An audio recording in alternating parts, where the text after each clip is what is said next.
સૌને નમસ્કાર।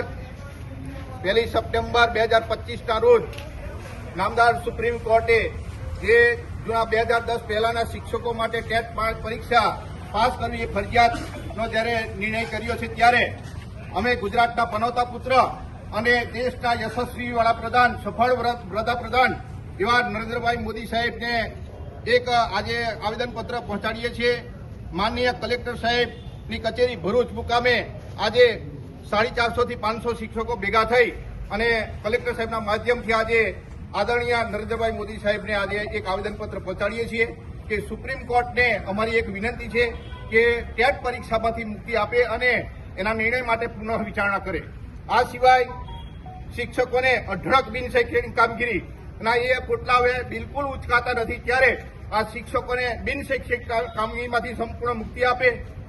વિકસિત ભારતનું સપનું જે આદરણીય મોદી સાહેબનું છે, એમાં જો સફળ થવું હોય તો પાયાનું શિક્ષણ એવું બાળકોનું શિક્ષણ છે અને એ બાળકોના શિક્ષણ માટે શિક્ષકોને બિન શૈક્ષણિક કામગીરીમાંથી મુક્તિ આપી અને શિક્ષકને વર્ગમાં રહેવા દે।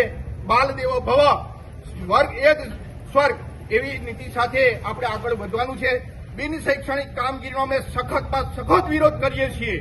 સાથે બીએલઓની કામગીરી જે 13 વિભાગના કર્મચારીઓને સોંપવાની છે, અધિકારી વર્ગની અવરચંદાઈને કારણે એ ફક્ત આંગણવાડી અને શિક્ષકોને જ આ કામગીરી સોંપે છે, તો બીજા કર્મચારીઓને પણ બીએલઓની કામગીરી સરખા હિસ્સે વહેંચવામાં આવે અથવા તો બીએલઓની કામગીરી માટે શિક્ષિત બેરોજગાર એવા યુવાનોની ભરતી કરવામાં આવે તો દેશના હજારો યુવાનોની રોજગારી મળશે, એવી પણ અમારી વિનંતી છે। જિલ્લા ફેર કે તાલુકા ફેર જે શિક્ષકો થયા છે એને 100% છૂટા કરવામાં આવે।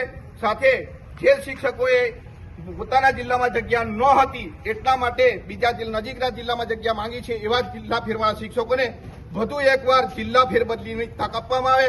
ધોરણ 6 થી 8ના શિક્ષકોને લાયકાત મુજબ એમને ઉચ્ચતર પગાર ધોરણ, સારામાં સારું પગાર ધોરણ, અલગથી પગાર ધોરણ આપવામાં આવે। એટાટ શિક્ષકોને પણ કેળવણીકારનો દરજ્જો આપી અને એમના પણ પ્રશ્નોને સોલ્વ કરવામાં આવે। સાથે 121 થી 200 વચ્ચે એકમ જે છે એમાં 5 શિક્ષકોને બદલે એ 6 શિક્ષકોમાં આપવામાં આવે, વર્ગ દીઠ શિક્ષક આપવામાં આવે।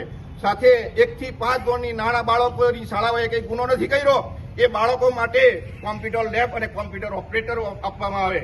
દરેક શાળામાં કોમ્પ્યુટર લેબ માટે ઓપરેટર આપવામાં આવશે।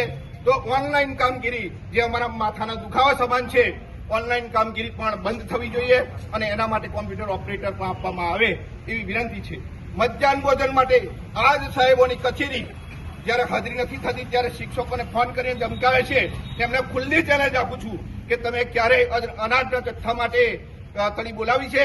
મહિના સુધી ચણાની દાળ નથી મળતી કે તુવેરની દાળ નથી મળતી, ચણા નથી મળતા, ત્યારે તમે બધા ક્યાં જાઓ છો? મારી ખાસ વિનંતી છે કે જે રીતે તમે ઓનલાઈન હાજરી માટે, મધ્યાહન ભોજનની હાજરી માટે કે શિક્ષકોની હાજરી માટે તળી બોલાવો છો, એવી જ તળી અનાજના જથ્થા માટે પણ બોલાવવામાં આવે। અને ભારત દેશના યશસ્વી વડાપ્રધાન જ્યારે વિકસિત ભારતનું સપનું લઈને ચાલે છે, ત્યારે વિકસિત ભારત માટે બાળકોનું પાયાનું શિક્ષણ એવું આ પ્રાથમિક શિક્ષણને ખૂબ મહત્વ આપવામાં આવે અને એના તમામ પ્રશ્નો સોલ્વ કરવામાં આવે। અમારી વેદના એ બાળકો માટેની વેદના છે અને આ વેદનાને વાચા આપવા માટે માનનીય કલેક્ટર સાહેબને આજે વિનંતી કરવા અને આવેદનપત્ર આપવા માટે અહીંયા અમે ઉપસ્થિત થયા છે। ત્યારે આપ સૌનો ખૂબ ખૂબ આભાર માનું છું। અહીંયા અમારા શિક્ષક ભાઈ બહેનો 450 થી 500ની સંખ્યામાં અહીંયા ઉભા છે, ત્યારે એ તમામનો હું આભાર માનું છું અને આ બિન શૈક્ષણિક કામગીરીનો હું સખત વિરોધ કરું છું। જય હિન્દ, જય ભારત।